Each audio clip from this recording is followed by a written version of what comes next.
अल्लाह ताला की तरफ से जब फ्रेंडली टाइम बिहेवियर्स आ जाएं, जब आपकी सलाहियतें फ्लरिश करने लगें, तो ये खुशखबरी से कम तो नहीं है। ल्यूज प्लैनेटरी पोजीशन इस तरह से लाइन अप है कि ल्यू नेचर किसी भी सेक्टर ऑफ लाइफ पर काम करना चाहें तो उनके लिए आसानियां, आसाइशें, सहूलतें मौजूद हैं। क्या चीज़ नहीं है इस वक्त ल्यूज आपके लिए?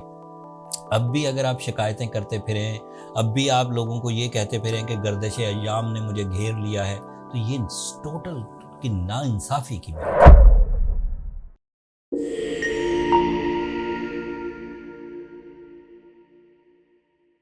अस्सलाम वालेकुम ल्यूज़, मैं हारिस अज़मी प्रोफेशनल एस्ट्रोलॉजर आपकी खिदमत में हाजिर हूँ इस हफ्ते की खुशखबरियों के साथ। एस्ट्रोलॉजिकली बहुत सारी चीज़ें ल्यू नेचर पर इस वक्त मेहरबान हैं।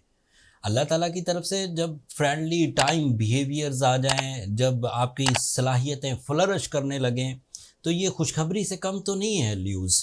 इस हफ्ते ये जो 8 जनवरी से 14 जनवरी के दरमियान 7-8 दिन आने वाले हैं, इसमें दो खुशखबरियां हैं। एक तो मरकरी आपके 6 एंगल पर आ जाएगा 14 ऑफ जनवरी को। दूसरा नया चांद वो भी 6 एंगल पर आ जाएगा 12 जनवरी को। प्लैनेटरी पोजीशन इस तरह से लाइन अप है कि ल्यू नेचर किसी भी सेक्टर ऑफ लाइफ पर काम करना चाहें तो उनके लिए आसानियां, आसाइशें, सहूलतें मौजूद हैं। वन बाय वन सब बयान करता हूँ। आपका रूलिंग प्लैनेट 6 एंगल पर है। सूरज 6 एंगल पर फ्रेंडली होता है। उसी 6 एंगल पर मरकरी आ गया। अब जब ये दोनों प्लैनेट एक ही एंगल पर प्रोडक्टिव होंगे तो आपके बहुत सारे गम दूर होंगे। तमाम वो ल्यूज जो नफ्सियाती दबाव महसूस करते हैं, एंग्जाइटी, डिप्रेशन, गम, उदासी, आइसोलेशंस, नफरतें, इवन गुस्सा, ये सब चीज़ें by these two planets recover होती हैं। इससे बंदे के अंदर कॉन्फिडेंस पैदा होने लगता है, उसका कंप्लेन लेवल डिक्रीज होने लगता है, उसकी कंसंट्रेशन बढ़ने लगती है, उसे ज़्यादा सॉल्यूशंस मिलने लगते हैं, उसके अंदर हिम्मत बढ़ने लगती है। एंड फिर उसके जो मेडिकल ऑर्गन्स हैं, दिल, दिमाग, ये भी स्ट्रॉन्ग होने लगते हैं।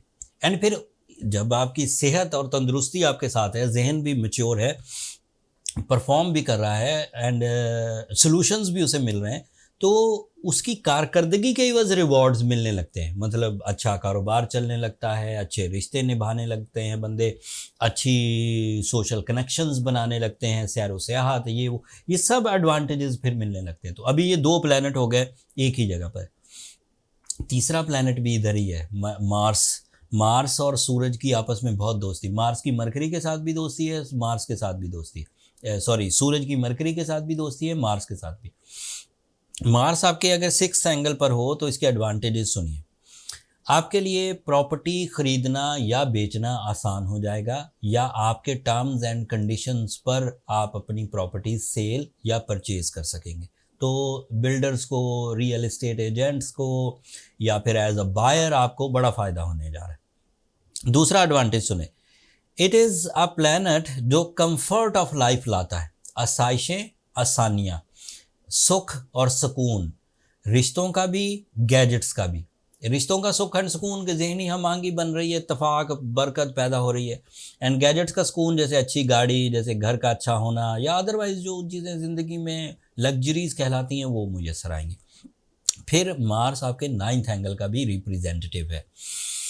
जब मार्स अच्छा हुआ तो ये जहन में रखिए, आपकी सफ़र की लाइन खुलेगी। जब मार्स अच्छा हो तो इसका मतलब होता है लिटिगेशन या कॉम्प्लिकेशंस, ये जो कानूनी पेचीदगियाँ होती हैं, ये रिजॉल्व होती हैं। एंड फिर वो उलझने जिनका आपको सोल्यूशन नहीं मिल रहा होता वो भी सेटल होती हैं। एंड फिर जब 12 तारीख को चांद होगा, वो भी आपके 6 एंगल पर होगा। उसकी वजह से जज्बाती कैफियत, रूहानी खुशियाँ, अटैचमेंट्स, लव रिलेशंस, ये भी मिलेंगे। वीनस भी आपके 5th एंगल पर है। जो Leos are so romantic nowadays. Productivity in physical health, productivity in career, productivity in psychological side, productivity in your spirituality, and साथ में वीनस का 5th एंगल पर होना, रोमांस, अटैचमेंट्स, लाइफ पार्टनरशिप, इजहार मोहब्बत के लिए सही टाइम, एजुकेशनल एक्टिविटीज़, फिर मौसमों का अच्छा लगना। क्या चीज़ नहीं है इस वक्त ल्यूज आपके लिए? अब भी अगर आप शिकायतें करते फिरें, अब भी आप लोगों को ये कहते फिरें कि गर्दिश अय्याम ने मुझे घेर लिया है, तो ये टोटल की नाइंसाफ़ी की बात है। ये मेरी जो बातें हैं ये प्रोफेशनलिज्म पर मबनी है, ये ड्राइंग रूम टॉक नहीं कर रहा हूँ मैं कि हमें किसी के कान में कुछ ऐसी खुशखबरियाँ सुनाया जा रहा हूँ। रिसर्च वर्क है। सूरज इस वक्त कहाँ है, मरकरी इस वक्त कहाँ है, मार्स इस वक्त कहाँ है, आप खुद देख सकते हैं bye western astrology. In my 25-year career experiences, you are in your best phase। एक ट्रबल है छोटी सी, एक पहले खुशखबरी सुना दो, आपका जुपिटर भी आपके 10th एंगल पर है। So you are lucky for your investments, you are lucky for your job, you are lucky for your source of income initiatives. अगर आप किसी तरह के किसी कारोबार का आगाज़ करना चाहते हैं उसके लिए भी आप लकी हैं। जुपिटर 12 साल बाद इस वक्त आपके कैरियर एरिया में से गुजर रहा है, बहुत अच्छी फॉर्म में। 4 महीने इसके बाकी रह गए हैं। अगर करियर में कुछ चेंजेस लानी है, जॉब स्विच करनी है, इन्वेस्ट करना है, नई जॉब, नए कारोबार की तरफ जाना है, एक से ज़्यादा कारोबार करने हैं, पार्टनरशिप्स करनी है, टीम वर्क करना है, या फिर ऐसी चीज़ों में रिस्क लेना है जिन चीज़ों में खुशबख्ती के बस कामयाबियाँ मिलती हों, लाइक स्टॉक एक्सचेंज वगैरह, तो इन सेक्टर्स में भी आप इस वक्त इन्वेस्ट कर सकते हैं। बुरी खबर सिर्फ एक है कि आपके लिए सैटर्न 8th एंगल पर, अगर सैटर्न ने आपको घेर लिया ल्यूज, 6 सितारे आपको फेवर, 6 प्लैनेट्स आपको फेवर कर रहे हैं, आपका माइंड, आपकी नेचुरल एबिलिटीज़, आपकी माइंड स्किल्स, आपकी दिलचस्पी, आपकी स्पिरिचुअलिटी, आपका रोमांस, आपकी एजुकेशनल एक्टिविटीज़, आपका कैरियर, इतने फ़ायदे के बाद भी अगर एक सितारा आपको घिर गया ना, तो यकीन करें आप फिर कमज़ोर ल्यू हैं।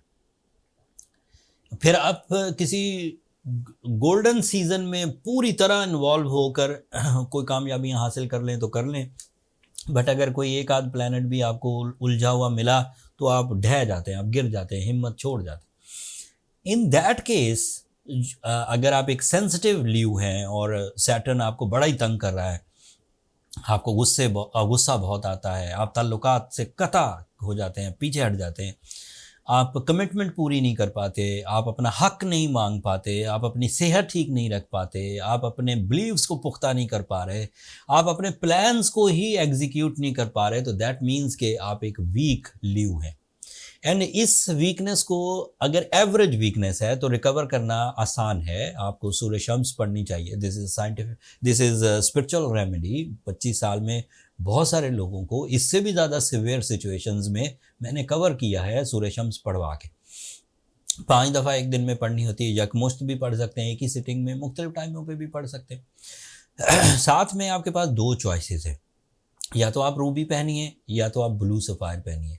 ये ऐसे स्टोन्स हैं जो एज अ कैटलिस्ट आपके लिए काम करेंगे, वीकनेस ऑफ सैटर्न को रिकवर करेंगे, उसके इम्पैक्ट्स जो आपके मामलात ज़िंदगी पर आ गए उन्हें रिपेल करेंगे, एंड आपको कुछ हद तक प्रोटेक्शंस भी देंगे कि दोबारा इस तरह की सिचुएशंस ना आए। स्टोन थेरेपी एक कंप्लीट आर्ट ऑफ हीलिंग है बाय साइंटिफिक रिसर्चेस, जिससे आप इस तरह की कॉम्प्लिकेशन से बच जाते हैं। अगर फिर भी मामला हल ना होता हो तो फिर अपनी पर्सनल कैलकुलेशंस की तरफ चले जाइए, नंबर ये नीचे चलते रहते हैं, इससे ये पता लग जाएगा कि क्या वजह है कि अगर आम आदमी से ठीक हो रहा है तो आप क्यों नहीं ठीक हो रहे। उसमें सेंसिटिविटी की जो शिद्दत है वो भी पता लग जाएगी, एंड फिर किस लेवल की ट्रीटमेंट से वो रिकवर होगी वो भी पता चल जाएगा।